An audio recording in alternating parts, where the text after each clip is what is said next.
Hey, welcome to Accidental Gods, to the podcast where we believe that another world is still possible and that together we can make it happen. I'm Manda Scott, your host at this place on the web where art meets activism, politics meets philosophy, and science meets spirituality, all in the service of conscious evolution. My guest this week is the host of another podcast. Ffinlo Costain hosts the FarmGate podcast, and for any of you who are interested in farming, or the natural world, or the food that you eat, it's essential listening. Ffinlo is also the founder and the CEO of Farmwell, which is a company that helps to generate momentum towards sustainable mainstream agriculture and aquaculture, focusing on the environment, on people's livelihoods, and farm animal health and welfare. Their priorities are to mitigate global warming, integrate agriculture with biodiversity, and ensure that good, nutritious food is available for all, which is, I am sure you'll agree, an extremely laudable aim. But Ffinlo is so much more than this because he is talking directly to people in and around government. He's one of the few people I've spoken to who has actual agency, whose voice is actually listened to, and who has a fantastically broad and deep understanding of the systemic issues around food and our ongoing climate and ecological emergency, and has ideas of what we can do to really make change. So we talked for a long time, Ffinlo and I. It turned out, in the end, to be 2 podcasts. We're going to run them back to back, so if you listen to this one, the next thing that loads up on whatever is your favourite podcast medium should be the second part. So, for the first time, people of the podcast, please welcome Ffinlo Costain. So, Ffinlo Costain, what a great pleasure to invite you to Accidental Gods podcast. I have been a fan of FarmGate pretty much since you started. So thank you for coming, and how is life down there in Dorset? Well, it's very good. And Manda, thanks so much for having me. It's a very daunting thing because usually I'm the person doing the interviewing. And of course, here I'm in the spotlight. And just something I'm really curious about. How did you come across FarmGate and why did you start listening to it? I'm a smallholder. We have land. My passion is regenerative farming. I put regenerative farming podcast into Google, or actually Ecosia, because hey, it plants trees. And I think yours was pretty much one of the top ones that came up. Can you give us the edited highlights of how you came to be the person doing FarmGate and being the founder and chief executive director, etc., C-suite of Farmwell and all of the things that you do? Oh gosh, how long do we have? I started in theatre and I dabbled in politics, and then I got to the point where I just really wanted to be able to make as much of a difference in a particular area as possible. And for me, land use and the way that we farm is kind of the Cinderella story in the whole climate and biodiversity thing. There's been so much focus within climate change on things like transportation and energy. But for me, land use is the really big opportunity. It's how we can solve these problems. But the trouble is that so many people who are looking at climate policy or biodiversity policy or food policy are looking at one element rather than trying to put those things together. And in recent years, there are a lot more people starting to put these things together so that we start to get multifunctional land use rather than just saying, oh, this bit of land can do that, this bit of land can do that. And I think that's really important. And that's where regenerative agriculture comes in. That's where the work that I'm doing comes in.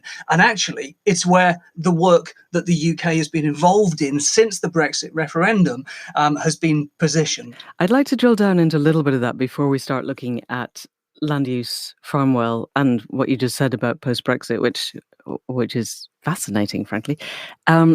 What politics did you dabble in? Because it was from the conversations we've had before, it was interesting and I think it was relevant to what you've gone on and done. Yeah, it's something I'm always very cagey about because I'm working with politicians from, from all different walks of life. I don't like to say, well, this is where I came from, but I tell you because I like you, Amanda.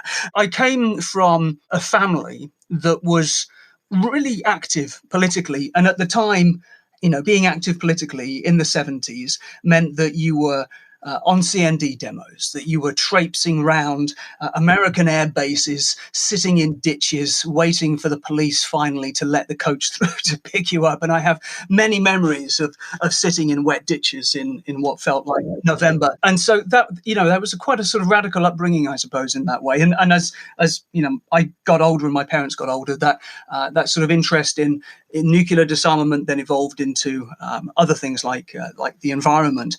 And my parents were not super active, but they were active in the local Labour Party. And then in the 80s, when the miners' strike happened, I was talking to my 9-year-old about this the other day because I thought it was, an interesting thing for him to think about and the way that society pulls together and works together. But during the miners' strike, which from my perspective as a 12-year-old in 1984-ish, it was something that was happening up in the north, but we were still going round the houses with cardboard boxes, collecting tins of beans and other foodstuffs that could be sent up because food was so important. Because if you didn't have money, if you weren't working, you couldn't feed your family. Yeah. And so that kind of links back, doesn't it, really, to what we're talking about here today. And so I grew up immersed in Labour politics, flirted with the Green Party a bit later in life, and became the first National Party manager for the Green Party of England and Wales in around 2000. So I did 2 years from 1999 to 2001, trying to new green the Green Party. So it was the idea that they had got a couple of members of the European Parliament, they got lots of councillors, they hadn't yet got people in Westminster. So how did we take this party that was very committed, had some really strong ideas, but was a fairly ragtag sort of group of people because they hadn't had that the funding available to professionalize in that way, and how did we help start the process of professionalization? So I did that. Then I went away, and I kind of, having gone through the general election with the Greens, and having sort of helped write the manifesto, people were phoning up, wanting to know how to vote for the Green Party and that sort of thing, and why they should vote for the Green Party. And all the time I was just thinking, this is such a small party. They need to vote for the mainstream parties. they need to get that in. And I thought, obviously, I couldn't say, actually, get out and vote Labour because that's how a change is going to happen. Yeah. But I left the party fairly shortly after that general election, went back to Labour, stood as a Labour parliamentary candidate in 2005, worked incredibly hard, learned an awful lot, lost, came second, which was good because other Labour Party candidates in the region in the east were dropping from second to third. So I maintained that second place, but there were no prizes for that. And then went off and got involved in farming and food and agriculture. And over that sort of intervening decade, I became much less interested in individual political party, much more interested in pragmatism and actually how change happened. And I have felt incredibly comfortable working with the Conservative Party over the course of the last 5 years to actually embed the changes that they have been talking about. They are in government, so there's no point in talking to a party that's not in government about how to make that change and working with them. Because actually, do you know what? It doesn't matter which political party you're part of. There are people who are a waste of space, but there are people who are genuinely committed, have some genuinely quite revolutionary ideas, and who really want to create that change. And you know what? If we could somehow extract the competitiveness, the aggression from politics, boy, we'd make some progress a bit faster. I'm writing that down. So that I don't forget to come back to that, because I think that's a really interesting concept and something I'd like to explore. But before we get to that, you've set up Farmwell, are the amazing host of the FarmGate podcast, farming, food, agriculture, and biodiversity. And you always say those two together are the core of what you're doing professionally just now. So can you outline for people why agriculture and biodiversity are for you one of the key planks of what we need as we move into the transition time of the global emergency? We're about to release a report about soil health. It may even be released when this goes out. And the concept of this report is that soil health is a national security issue. It's an issue that we need to be thinking about globally in terms of maintaining peace and stability. And, you're a writer, you spend your life thinking of narratives, explaining narratives, explaining the way the world works through stories. And for me, an entry point 5 years or so ago, maybe even longer than that. My eldest is 9, my youngest is 7, and I became really aware of the fact that by the time they were my age, so I'm 49, about to be 50, by the time my kids are my age, it's going to be 2060. Now, 2060 is the point of dystopia in many people's minds. If we think ahead to what's going to happen in terms of climate change, we're kind of thinking to 2040 and we're thinking, well, is it going to be 2 degrees by 2040? If we get to 2100, there's the danger that we're going to be over 4 degrees if we don't get our act together, or even more, 4 to 6 degrees. And so what is it in 2060? And we look at the incredible catastrophes that we've had around the world over the course of just this last year, at a point at which, the world has hit 1 degree. So 6.4 million acres on fire in America, 45 million acres of forest fire happening in Russia, which we don't hear about. Wow. In Zhengzhou in China, I've pronounced that incorrectly, 24 inches of rain over 3 to 4 days. That's a year's worth of rain in 3 to 4 days. Australia has just had, in New South Wales, there have been floods this year, which is on the back of, one of the worst bushfire seasons that just went on and on and on. And in Europe, we've seen those incredible pictures in Germany in the Rhine Valley of that land collapsing. I mean, this is all happening when the world's reached 1 degree. What happens by the time my kids are my age? And my fear is that we're really going to be inside somebody's vision of dystopia. And so I want to stop that. That's my motivation. I don't want them to grow up and to be struggling in a world which is really falling apart. And so the question is, well, how can we get there? And the low-hanging fruit of energy and transport and, to an extent, housing is already being grappled with. But land use just hasn't been talked about. And I think it's partly because it's complicated. There aren't easy solutions with land. You can't just say, well, we're going to shift from fossil fuel based this to wind based that. It's really complex. And at the same time, you have politicians and NGOs sort of vying for land to be used for one thing or another thing. And that sort of just created even more complexity into the conversation. So what we're trying to do in the work that we do is to reconnect those various different dots, so that we make a picture, make a vision that people can start to deliver. And it's a big change. I mean, let's not underestimate this. We're talking about a food system that's grown up over the last 70 years and got itself into an incredibly difficult and perverse situation. And we have to change that. And the challenge, with climate change and biodiversity loss, right the way through, is that humans are really good at evolving to deal with the changes that we face. We're really good at seeing things and making a generational shift. We don't have that time. Yeah. We've got to do this evolving. We've got to do these generational shifts in a very, very short space of time.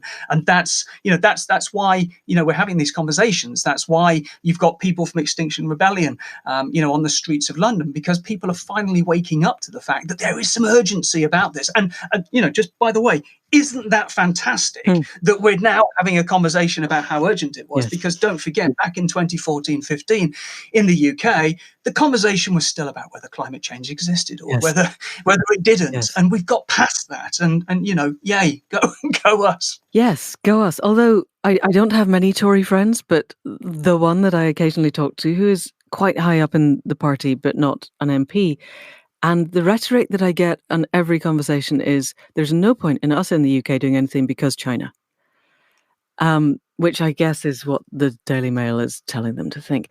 So leaving that aside, assuming that the people that you're talking to do think there is something worth doing, can you outline for people listening how FarmWell, how the processes that you're engaged in and are promoting, how it is in material and logistical terms that moving towards regenerative agriculture can assist us in the climate and the ecological emergencies? Yes, I'll absolutely try and do that in just a moment. But first, let's go back to China because it is a really important point. It's a question that was raised at a kids' party that I was at this weekend. That my lad was at. I was one of the dads, Yes. and one of the other dads said, "Oh well, there's no point in doing anything until China sorts Yeah. itself out." Well, okay, China is a newly emerged economy. It is still an emerging economy. Yes, they are absolutely industrializing, but they're doing so in a context of a climate emergency and a pollution emergency in particular in China. The Chinese government is only too well aware of the challenges that they face. And although their strategy that they're putting in place is for 2060 rather than for 2050 for net zero, do you know what? Because it's a planned economy, because China has a history of delivering on its strategies, I have much more faith that China might actually get there than we in a democracy where governments are changing every 5 years. And I'm not for one moment suggesting that a planned economy is the way to go, but within a democracy, it is a challenge because, we might go from something which is entirely Trumpian at one point to something which is entirely progressive at another point, and one can unpick another, and you have society sort of changing the likelihood of success of these various different policies and strategies. We could discuss that because actually that is what's going to flatten us, and that's what's going to lead to your kids and our grandkids not having a future. And maybe it isn't that this is a good thing, that we don't have a planned economy. But anyway, sorry, I interrupted. Carry on. No, the only thing I was going to say was just on that was that, what I think is really important when people are thinking about what China needs to do is to think about legacy. And Britain was at the forefront of the Industrial Revolution. We have been pumping fossil fuels out for 250 years.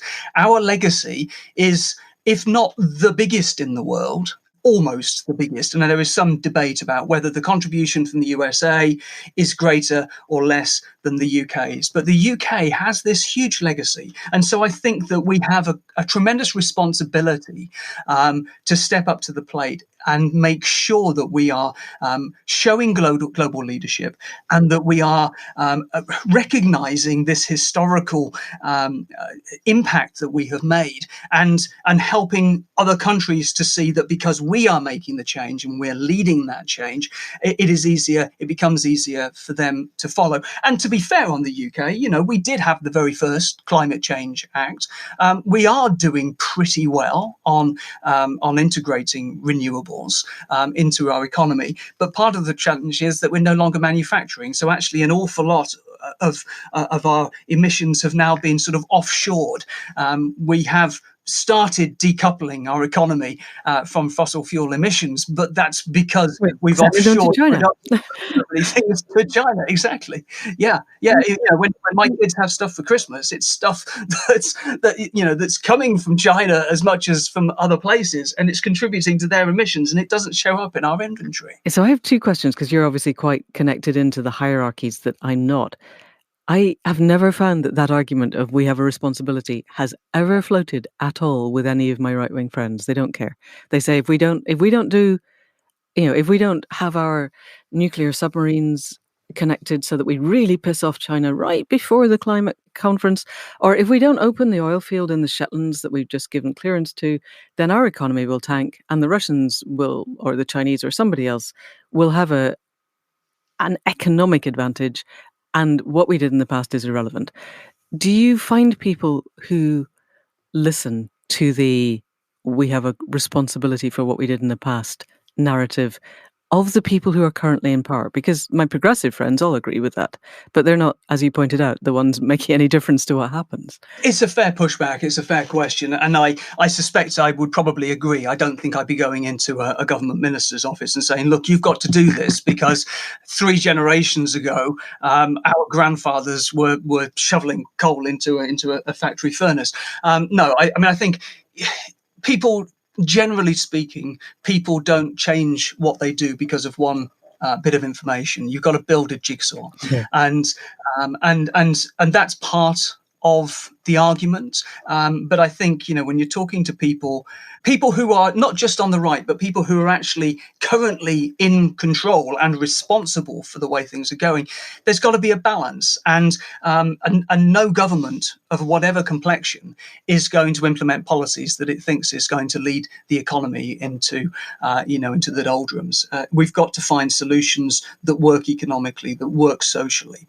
There are challenges around agriculture where, if we start to produce food suddenly, in the way that I want to produce food, i.e. through regenerative agriculture, through agroecology, then if everybody did that at once, we would see, perhaps quite sudden price increases, and there would be a real challenge there for the poorest people to be able to feed themselves. We've got to do these things gradually. We've got to identify that particular threat and work out ways to mitigate it so that we can get food to people more cheaply, so that we can make sure that people have the right nutritional balance, so that they understand how they can cook particular foods, so that they can produce really good meals, even if individual ingredients, the prices of those have gone up, that they can produce really good meals for basically the same price. I'd love to unpick that, because we're heading into an economic field, which is one that I understand.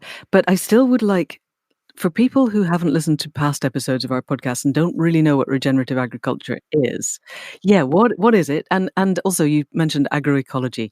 So on a farm scale, let's assume we've got, 1,000 acres in Suffolk. I was listening to a podcast with a guy who has exactly that, and is farming it regeneratively.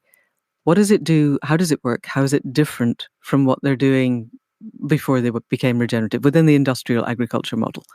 So in basic terms, we've used the terms agroecology and regenerative agriculture. To me, they're pretty similar to each other. Agroecology is more of a scientific term, whereas regenerative agriculture is a process by which you deliver agroecology. And there are, again, various different forms of regen, but essentially they are looking at four key principles.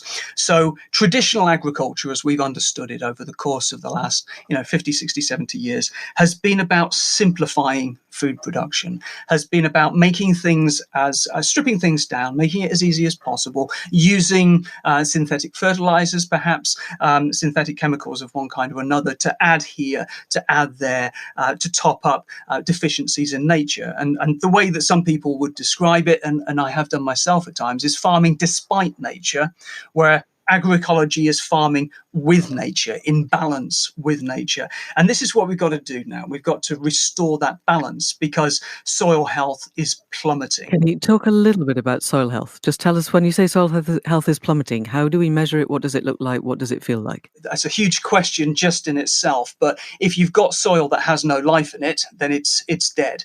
And there's a book called FarmGate by Philip Limbry, who runs Compassionate World Farming, and he describes very beautifully the way that some of the orange groves and almond plantations are in California, where he says, frankly, they might as well be, the soil might as well be a field of polystyrene balls for all the good that they're doing. It's just everything is brought in, every nutrient is synthetically applied. Pollination is often done, if not by hand, then by machine. Bees that you bring in, you bring in 20 hives of bees, you let them be there for a day, and then you take them somewhere else the next day, and the bees don't like this.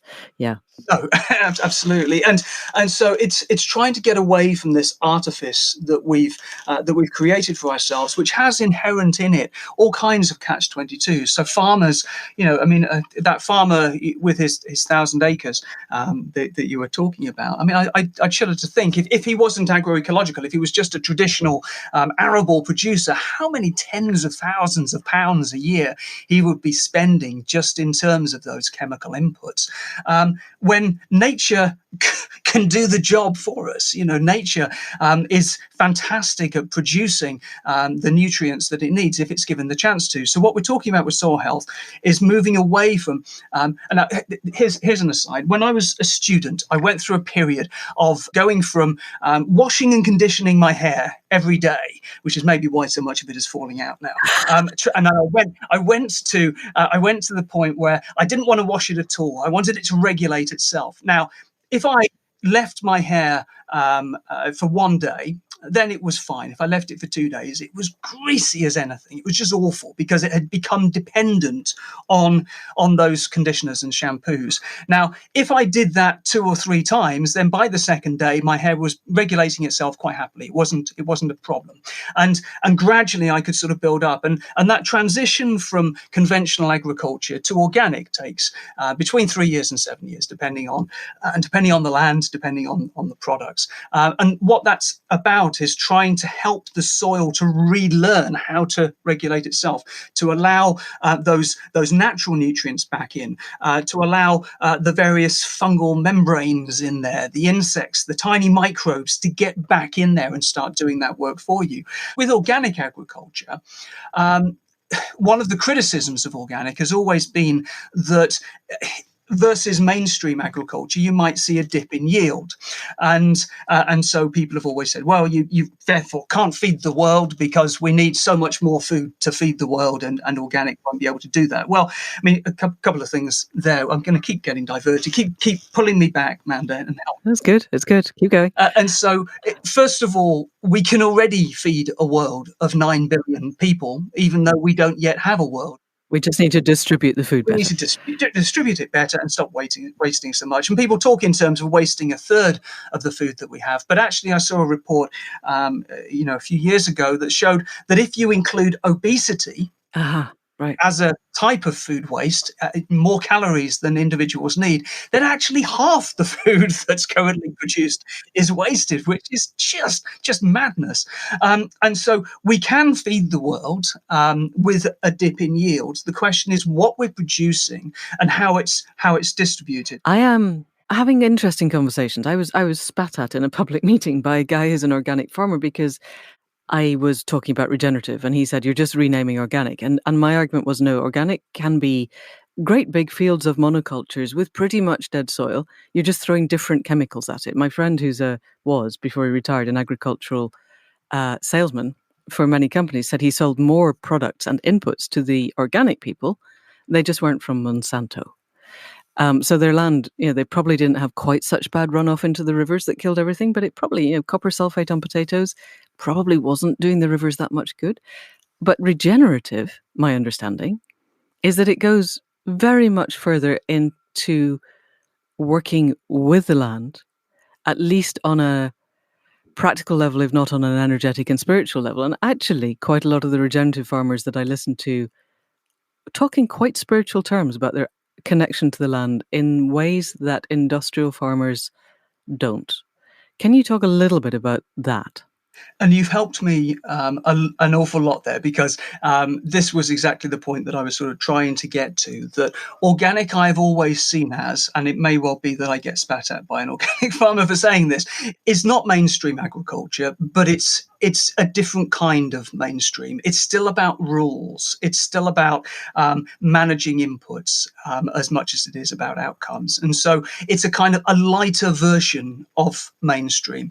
And the reality is that an awful lot of organic farmers today are actually farming agroecologically. They're going much further than they have to within organic certification.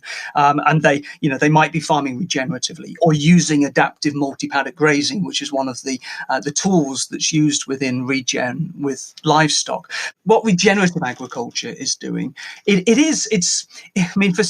many people, it does have that slightly spiritual element, but it's getting back in there with nature, understanding nature's processes in a way that you don't have to if you're effectively given a manual of how to produce something, and really thinking about how the hydrology works, making sure that water flows properly in the soil that you have, really focusing on photosynthesis, making sure that you are getting maximum energy from the sunlight, that you are encouraging and enabling the nutrients to cycle from the top of the soil, further down the soil, from the hedgerow into the middle of a field, and that you are encouraging complexity rather than managing simplicity to one extent or another. You're encouraging complexity because it creates, it makes your farm healthier, it makes your livestock healthier, it makes your crops healthier. But it's not just good enough to be complex.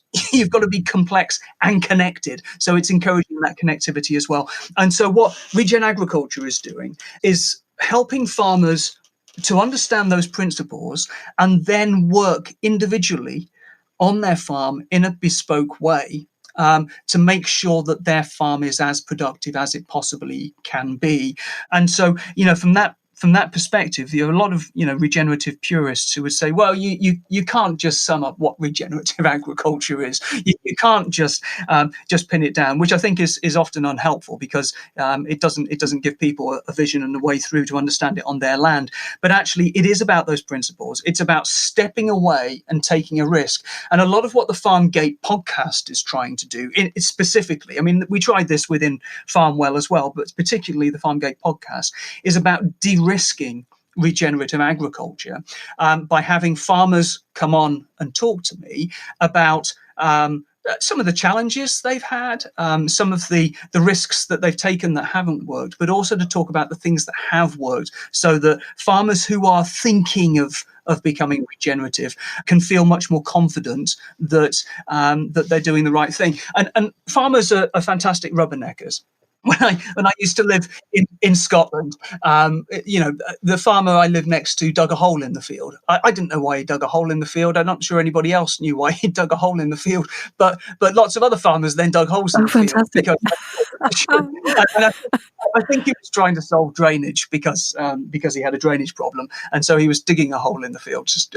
Goodness knows why, because it didn't make any impact whatsoever. But the thing is that these days, in the old days, you go back even just a generation, let alone 100 years, the only type of farming that you could rubberneck around was what was going on near you. What you could ride to, what was, Exactly. Whereas Twitter, social media, Instagram means that people can rubberneck around the world, let alone just across the UK. And so, rubberneck is a pejorative sounding term, but actually what it means is that share ideas, share knowledge. And there are huge burgeoning networks of fantastic farmers, regenerative farmers, in the UK and elsewhere, who are learning from each other, supporting each other, even selling products together, even if they're at different ends of the country. And it's that kind of thing, Manda, that really makes me feel hopeful about the future, because there are so many people now who are recognizing the challenges and the changes that need to be made,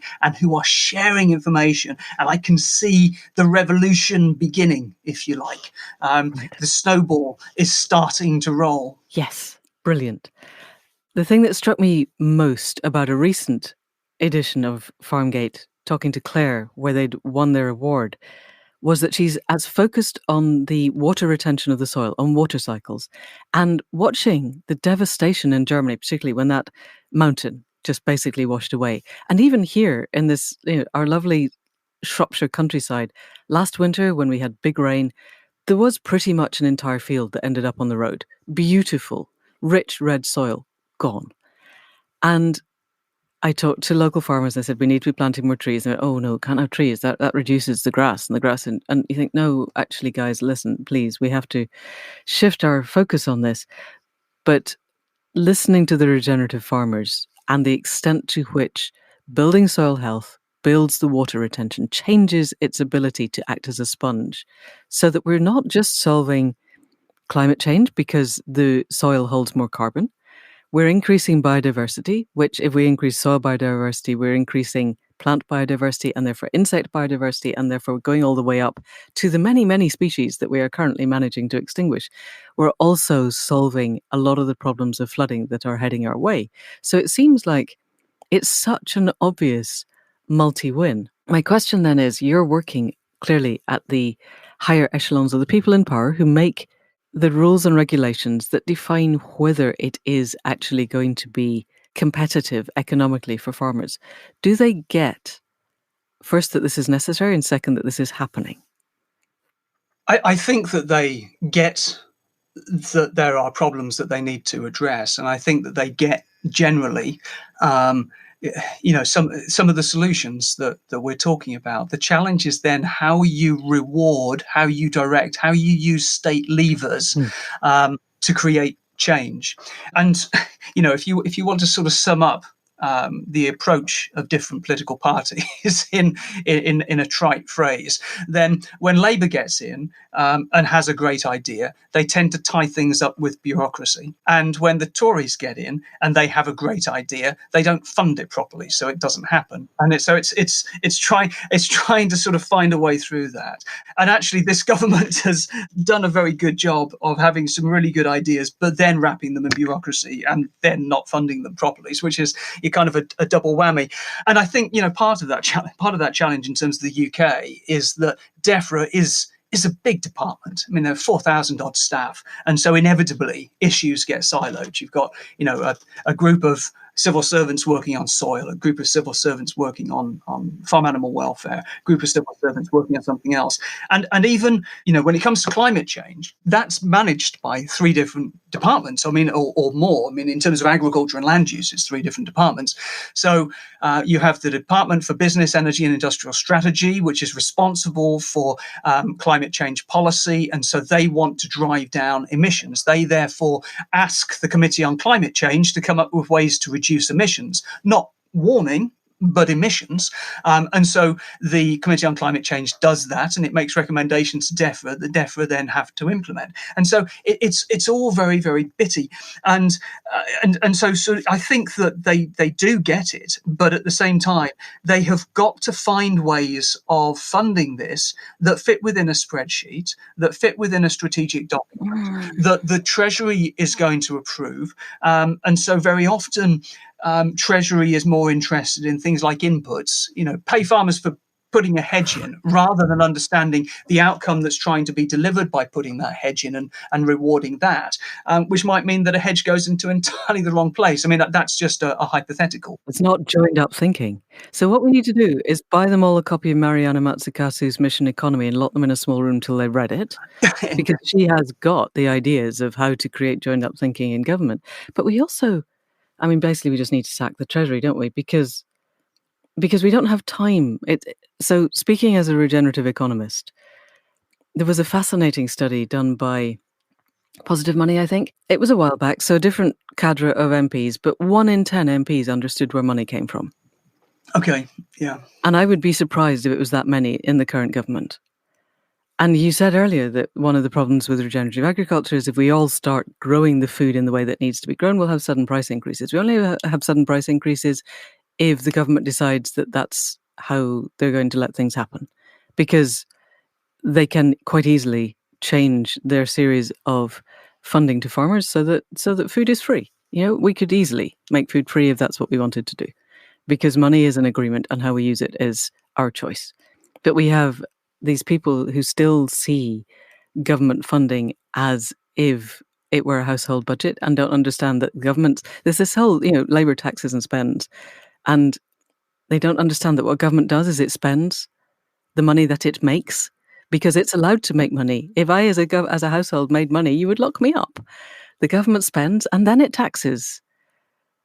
And if it chose to spend on the things that mattered and tax the stuff that we don't really want, then you don't need to have the taxes to fund the spending. You make the money, and then it goes out, and then you take it back. And my question always for Tories, and they've never answered it, they go, oh, the NHS is this huge money sinking. Where do you think the money's going? Is the NHS putting it in a field and burning it? No. They're paying people who pay tax.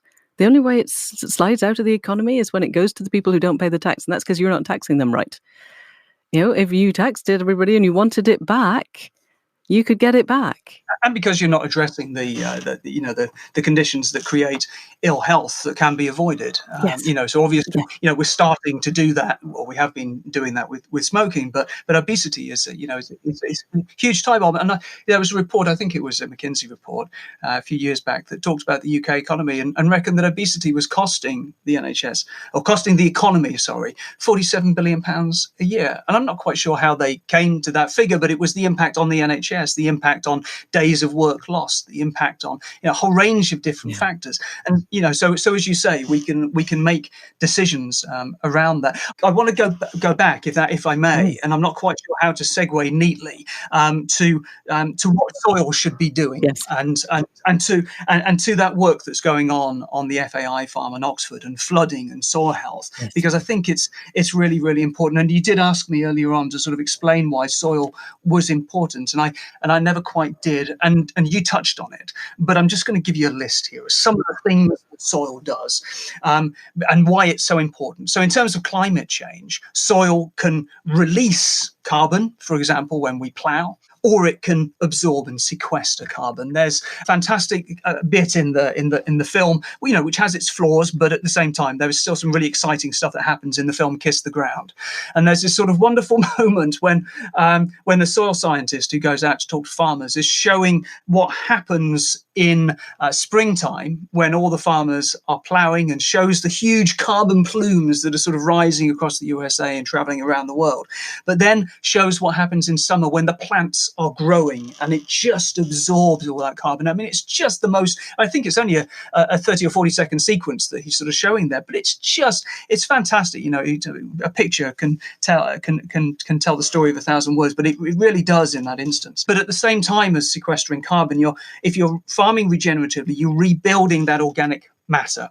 And so if you've got livestock in your rotation that are pooing and weeing and treading plants down into the ground, rebuilding those nutrients, cycling those nutrients, they're actually building soil, or building organic matter. And although there is a finite amount of the geology of the rock that's broken up that's part of that soil, that organic matter can build and build and build because we stripped it down so much over decades.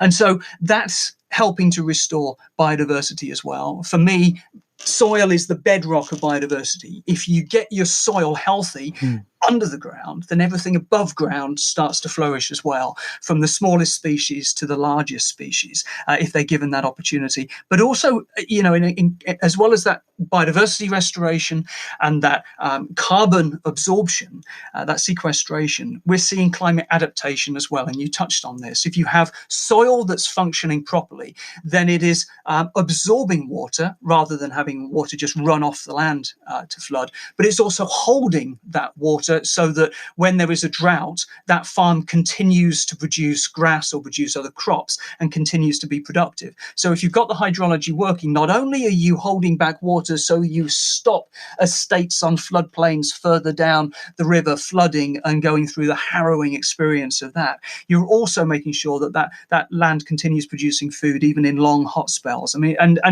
in Australia, you can see where you've got regenerative farmers, after in places that were having sort of 20 or 30 years of drought, where everything was just barren around and about, you had these little green oases where people have been farming that way for that length of time, and nature was still working. And at the same time, if we think of in the UK, the way that most people interact with farmland is through public rights of way, and through amenity value. And if you have land that is working really well, that is working in rotation, where biodiversity is thriving, people want to be in that land, they're enjoying that land, and they're saying, "Oh, farmer, you're doing a magnificent job," and they resent the subsidies, the financial payments that are going to farmers much, much less. And at the same time as doing all of this, by the way, that land's producing fantastic food. Yeah. And the nutrients that are coming out of that soil are going into the food in a way that doesn't happen otherwise. So there's so much stuff that soil can do. And one of the what you mentioned, what Claire was doing at FAI and the award that they'd won, it was the Compassion Award Farming Farming Sustainability Award or something like that. It was a big award that they'd won, but it was with McDonald's. Yeah. McDonald's were funding the work that they were doing.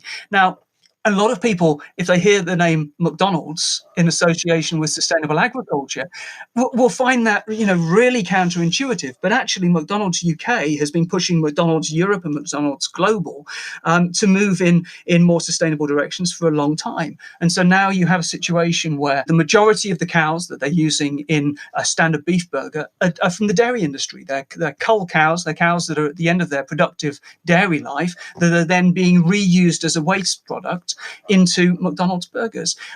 They're using UK producers, and they're building up those relationships with the UK producers for other beef products. They're using UK potatoes. It's RSPCA assured pork that they're using, MSC certified fish. It's free range eggs, organic milk. There's so much stuff that they're doing. And so, if I want to go for a sustainable meal, aside from the packaging element and the processing element, actually McDonald's isn't a bad place to start, which is a really weird thing to say. But good. which is great. But it also shows that, there are big companies out there that if they get it, they can make really big change because they have that supply base, and we want to see more companies doing that. And the other thing I just wanted to mention was in terms of that whole soil and losing the topsoil thing, because I can remember, a really evocative picture that I saw, a satellite image of Britain after a big flood event, and Britain almost doubled in size because of the topsoil plumes that you were seeing coming out of the Bristol Channel, coming out of the Thames Estuary and other rivers. And the Clyde and the Dee, And what you do with regenerative agriculture is to make soil more resilient, so you're not losing huge amounts of topsoil every time it rains. You're retaining that and growing it. You're growing more soil. What could be better than that? You're also not getting the huge algal plumes that we also see on satellite pictures coming out of those rivers at the times when everyone's been spraying their fields and it's been going into the rivers and gone out into the sea and killed everything except the blue-green algae. So brilliant. Absolutely. And sometimes, especially, when farmers are in transition, from one form of agriculture to regenerative, there may still be a need to use the odd chemical here and there, but the aim is not to use any of that. And if all farmers were just using a little bit of synthetic chemical every now and then, we'd be in a very, very, very different position to the way we are now, where, as you say, so many rivers are filled with nitrates and other pollutants, which then just get washed into the sea. And then the impact of land-based agriculture has a big impact on our coastlines and our estuaries and on the health of the ocean more widely. And that's it for the first part of our conversation with Ffinlo. Our conversation was so fruitful and so inspiring and so frankly fascinating that I really didn't want to stop. And so rather than hit you with an hour and a half of our conversation, we have divided it into two, but the second part will be available now. You can go and listen to the rest of the pearls of wisdom that Ffinlo was offering. And in the meantime, if there is any way that you can be involved in the regenerative agriculture of your area, if there are community-supported agriculture projects, if there are small farms, if there are ways that you can contribute to crowdfunding to help young people buy a farm that can become a project for a community, that can feed wider than the immediate local community, then please do whatever it takes to get involved. And for the rest, do whatever you can to foment political change in your area, one conversation, one action, one movement at a time. So the second part of this podcast will follow on immediately. And for this, thank you to Cara C for the engineering and for the sound at the head and foot. Thank you to Faith Tilleray for the website and the tech. And thank you for listening.